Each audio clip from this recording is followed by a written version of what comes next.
Imagine this, a quiet hospital ward, fluorescent lights buzzing, nurses doing their usual rounds, when suddenly, a man who's been in a coma for years opens his eyes, looks straight at the nurse, and says, "I know who I am."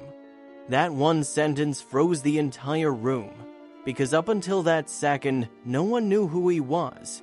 No name, no ID, no phone, not even a clue. He'd been lying there like a real-life ghost in a hospital gown. Nurse Gracie screamed for Dr. Brown, who sprinted in like she was running a medical marathon.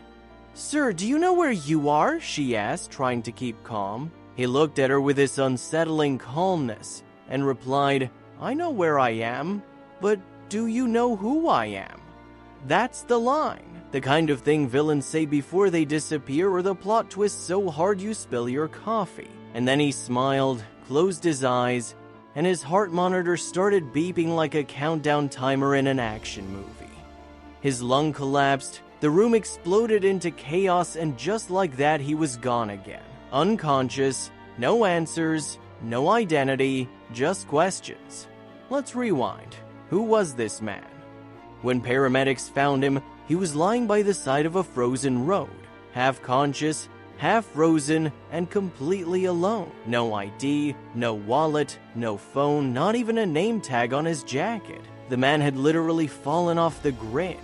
Doctors figured maybe he collapsed from exhaustion or dehydration, but the more they looked, the weirder. It got no records, no fingerprints in the system, no family missing anyone matching his description. It's like he didn't exist. And because hospitals can't just label someone mystery human, they did what hospitals do. They saved his life and waited. Days turned into weeks, weeks into months. Nurses rotated shifts, patients came and went, and yet he stayed the same, motionless, silent, hooked to machines that whispered life into him. People even started calling him the unknown man. The story made local news. Journalists tried to crack the mystery. Detectives dug through missing persons databases. Psychics even claimed they felt his energy. Nothing. It was like trying to Google someone who was never born. And then one random morning, boom, his eyelids flickered like a glitching screen.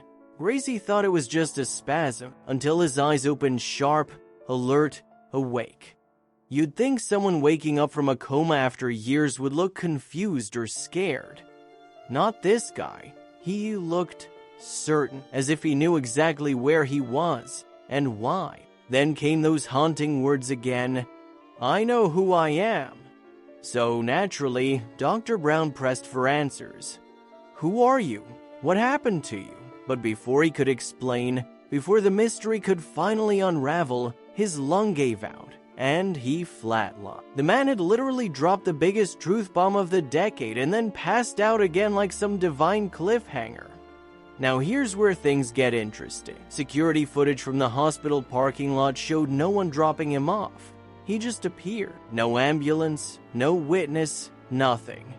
Investigators found faint bruising on his wrist, suggesting he might have been restrained before he was found. Even stranger, when doctors later ran advanced DNA scans, his genetic profile didn't match anyone in national databases. Not even a partial. Who was he? A fugitive erased from records? A spy with a wiped identity? Or something else entirely? The theories started flooding in online. Some people said he could have been a lost patient from another country.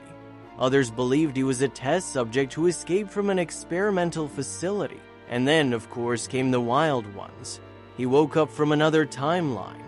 He's a time traveler who got stuck. He's an alternate version of someone who already died.